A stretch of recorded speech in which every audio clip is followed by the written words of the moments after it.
Malinis. Nakakatuwa ngayon dito sa Imus na. Ang linis. Oh. Yan, diyan tayo sa pwestong yan palagi bumibili ng gulay. Mura diyan, mura. Tsaka isa pa ay kaibigan ko ang isa sa may-ari niyan. Yan, mga kaibigan ko, ayaw ko lang magpakita at baka ako makilala pa.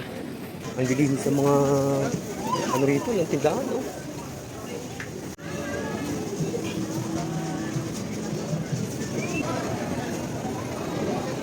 Mukhang disiplinado na ngayon ng mga nagtitinda rito. Isa ito sa palengke na napuntahan ko na naka-organize talaga. Diba? Walang halos mga kalat. Pinakita ko lang sa inyo.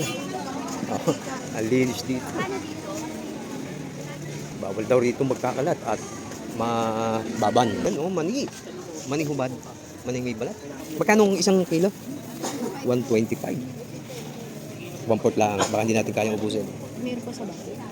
At tinapon na namin malinis ngayon dito sa palengke ng Imus. Malinis, no? CAA. Ang ano, bawal talaga makalat ngayon, ano? Widening mo kasi siya sa akin. Oh, iba ngayon ng... Oo, nakakatuwa. Tsaka malinis naman na talaga. Ayun. Hindi katulad sa ibang paling. Oo nga, hindi, pero mas iba ngayon. Kung dati malinis na, mas malinis ngayon. Oo. Native CAA. CAA, Advincula. Alex, Advincula, no?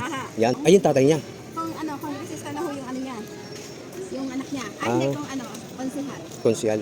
Oh, sige. Wala na ho sila. Napuna ko lang, malinis dito sa Imus. Thank you po, ate.